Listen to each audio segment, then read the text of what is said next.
Ya, kita masih bersama di satu meja The Forum. Jadwal pemilu sudah ditetapkan. Siapkah kita?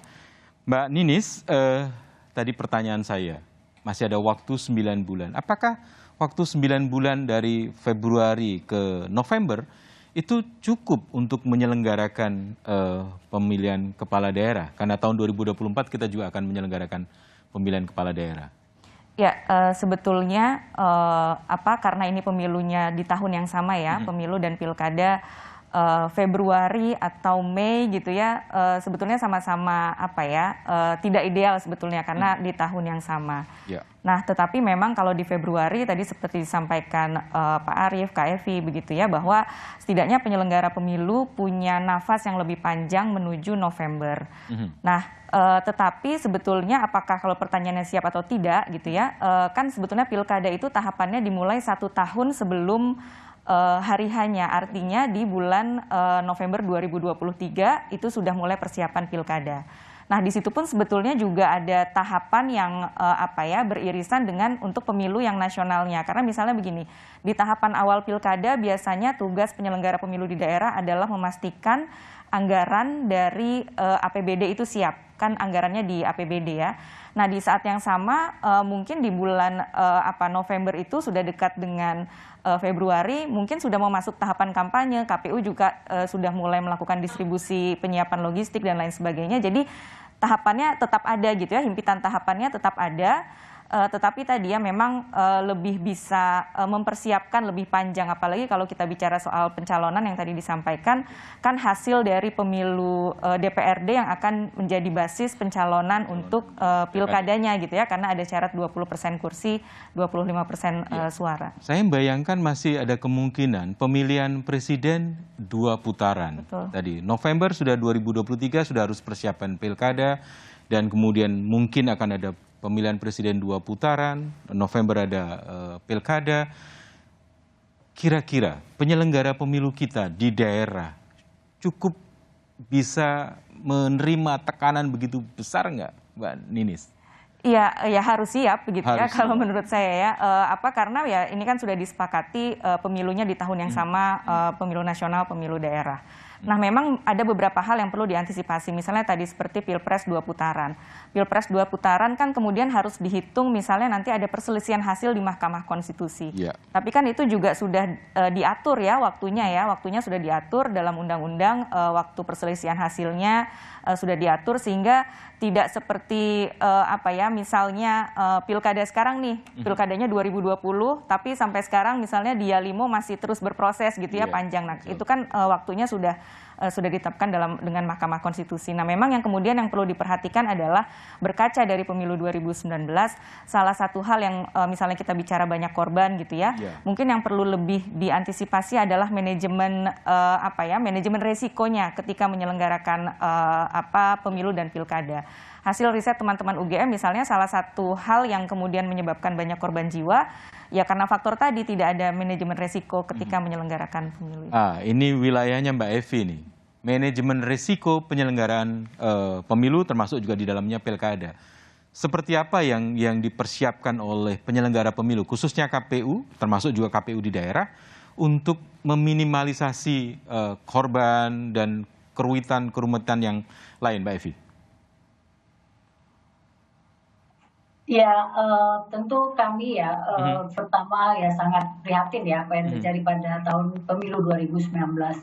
Nah, belajar dari sana kita kemudian memaksimalkan untuk mempersiapkan pemanfaatan teknologi ya. Jadi pemilihan kepala daerah tahun 2020 ya dalam rangka untuk mengurangi beban kerja daripada KPPS. Kita mulai memperkenalkan Sirekap ya. Sirekap ini sebenarnya rekapitulasi ya, yang dalam rangka untuk meringankan ataupun mengurangi manipulasi di rekapitulasi di tingkat jenjang PPK dan seterusnya.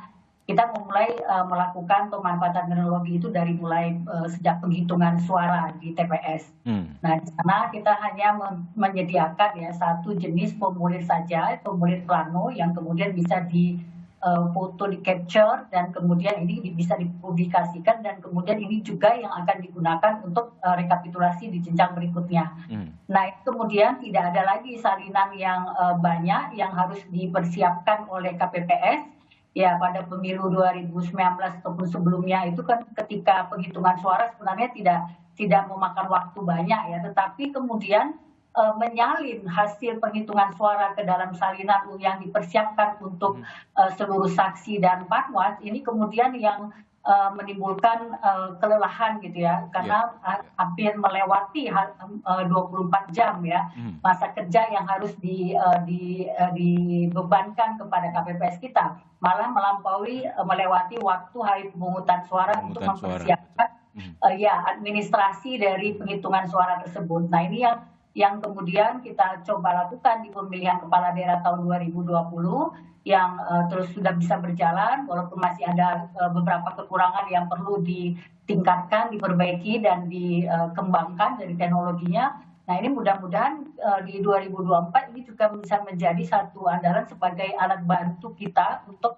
meringankan tugas dari penyelenggara pemilu. Tentu memanfaatkan di bagian mana Mbak Evi yang menurut Mbak Evi pada tahapan ketika kemudian pemilu nasional bertemu dengan pilkada itu memang tidak semua daerah ya, 270 daerah hanya yang, tapi di tahapan mana yang itu akan sangat krusial dan bagaimana penyelenggara pemilu atau KPU periode 2017-2022 ini sudah membantu untuk penyelenggara pemilu berikutnya mempersiapkan ini Mbak Evi?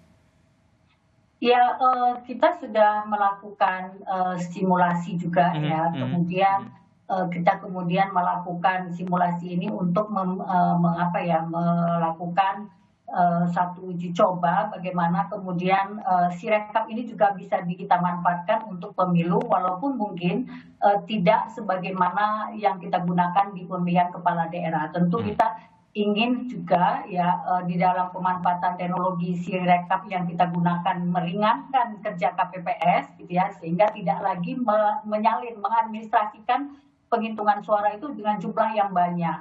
Nah, kemudian ini juga bisa menjaga ya kemurnian suara di TPS pada waktu dilakukan rekapitulasi karena kita hanya menggunakan satu saja formulir yang akan digunakan untuk rekapitulasi berjenjang. Nah, ini kemudian kita harapkan bisa sangat membantu ya petugas badan ad hoc kita di dalam melakukan tugasnya ketika mengadministrasikan. Nah, ini yang mungkin bisa kita lakukan dan kita sudah uji cobakan di dalam pemilihan kepala daerah.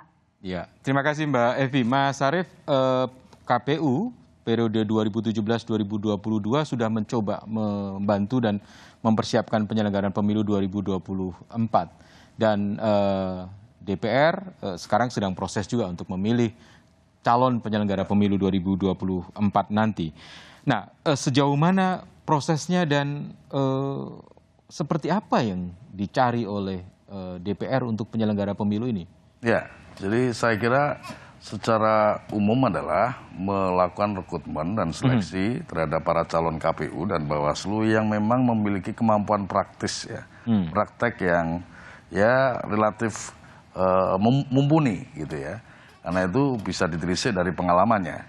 Nah, jadi KPU Bawaslu itu ngurus teknis kepemiluan, ngurus partai politik, ya maka di sana orang-orangnya tidak perlu terlalu menonjol dari sisi teorinya, konsepsinya. Jadi kemampuan prakteknya itulah yang diperlukan. Kedua adalah tentu dalam satu situasi mereka yang tahan terhadap tekanan yang luar biasa, mengingat kompleksitas pemilu kita. Meskipun kita dorong terus untuk kita sederhanakan.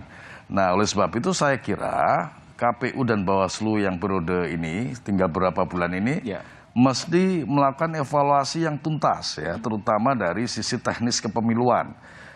Itu pertama. Nah, kedua melakukan mitigasi, ya, sejak jauh hari. Problemnya apa yang terjadi di lapangan? Apakah misalnya, mohon maaf, mereka yang dulu wafat ya di dalam tugas ketika melaksanakan pemilu semata-mata karena beban kerja yang tinggi atau ketidakmampuan memanage teknis kepemiluan yang sesungguhnya sejak jauh hari sudah bisa diprediksi. Nah, yang begini-begini saya kira mesti diperhatikan karena itu ke depan meningkatkan kapasitas dan kapabilitas penyelenggara di lapangan itu menjadi amat sangat penting. Ya. Ya, sekali lagi KPU, Bawaslu itu penyelenggara yang tugasnya teknis. Ya, DPR kan menerima nama-nama dari panitia seleksi, Baik. Mas Arief. Dan kemudian kita selalu berbicara bahwa ada kepentingan-kepentingan politik yang bisa saja bermain pada ranah pemilihan calon-calon ini yang kemudian disodorkan pada DPR. Belum lagi DPR bisa masuk juga untuk mencari dalam tanda petik kader-kadernya untuk menjadi penyelenggara pemilu. Seperti apa Mas Arief untuk intervensi seperti itu? Ya, saya kira begini, kalau semua menyatakan bahwa KPU itu bisa diintervensi oleh partai politik, secara teoretik sah, ya, bisa saja terjadi. Tetapi kan yang harus kita lihat adalah pada kemandirian dalam hal mengambil keputusan. Apakah keputusan dan kebijakannya ya itu menguntungkan satu parpol tertentu? Itu saja ukurannya. Sebab mau dikatakan bebas dari intervensi politik, wong dia lewat dari satu proses politik. Ya, yang proses politik itu adalah di dalam proses rekrutmen dan seleksi sampai dengan nanti dipilih Komisi 2. Ini sudah pasti tidak akan terhindar dari soal politik itu. Ya. Tetapi masalahnya apakah KPU yang kita rekrut nanti mampu menjaga kemandiriannya. Kemandirian bukan berarti jauh dari partai politik. Ya. Karena yang dilayani partai politik. Jadi yang dilayani sekali lagi partai politik. Kalau KPU dan Bawaslu-nya nggak paham partai, nah ini yang masalah. Itulah problemnya. Maka bangunlah kedekatan yang sama dengan partai politik. Dikomunikasikan setiap rencana kebijakan dengan partai-partai. Ya. Jadi yang disebut uji publik menurut saya dorong ya komunikasikan dulu dengan partai. Karena mereka lah yang bisa jadi akan menjadi korban pertama kali.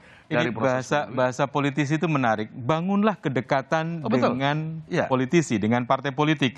Bangun kedekatan itu berarti mengundang juga, dalam bahasa yang lain bisa mengundang intervensi begitu Mas Burhan ya? Tidak, komunikasi. Komunikasi, oke. Komunikasi juga seringkali juga memunculkan tekanan-tekanan tertentu, Mas Burhan.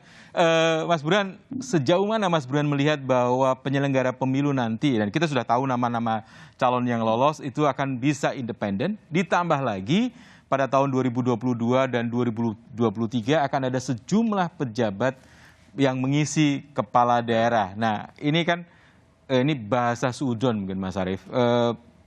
Partai politik bisa mengintervensi melalui penyelenggara pemilu, bisa mengintervensi juga melalui kepala-kepala daerah, tentu untuk kemenangannya. Seperti apa Mas Burhan?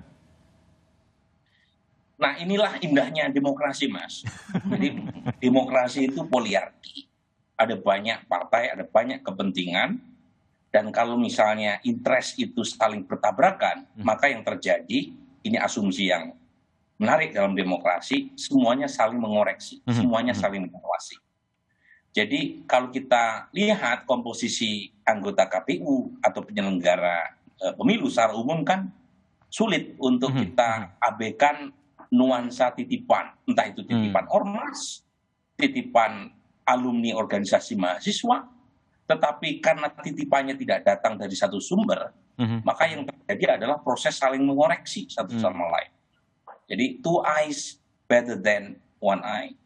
Nah, pada titik itu diharapkan ada proses equilibrium, tidak terjadi dominasi, monopoli oleh salah satu sumber, termasuk sumber dari partai politik. Nah, itu idealnya dalam demokrasi. Idealnya, betul. Tentu menjadi masalah kalau terjadi proses kartelisasi, di mana sumber-sumber atau rekrutmen yang berbeda tadi, titipan-titipan dari kepentingan politik yang berbeda tadi, punya kong kali kong kesepakatan bersama, kesepakatan dalam kejahatan. Nah, itu berbahaya. Jadi prinsip poliarki tadi tidak muncul, karena yang hadir adalah prinsip untuk saling menutupi. Tahu sama tahu. Nah, itu paling berbahaya dari demokrasi kartelistik ya, di mana semuanya meskipun berasal dari sumber kekuatan politik yang berbeda itu bersatu untuk mengamankan kepentingan yang bersama. Nah, itu yang harus kita cegah. Di situ gunanya civil society, di situ gunanya Kompas TV, di situ gunanya Perludem, di situ gunanya media sosial, mencegah para elit untuk berkoalisi. Jadi kita punya kepentingan elit politik itu kelahi. Sebab kalau mereka bersekongkol, itu bahaya. Yang rugi adalah publik. Iya, yes. Ini indahnya demokrasi di Indonesia. Bisa saling mengoreksi, tetapi bisa saling berkoalisi, bisa saling tidak peduli, dan kita akan menikmati proses ini 2 tahun ke depan, pemilu 2024, yang selama ini selalu dianggap pemilu di Indonesia itu paling rumit, Mbak Nisa. Apakah kemudian kita bisa menyelenggarakan pemilu yang tidak rumit tetapi tetap indah? Dan jawaban Mbak Nisa tentu saja sesudah jeda setelah ini.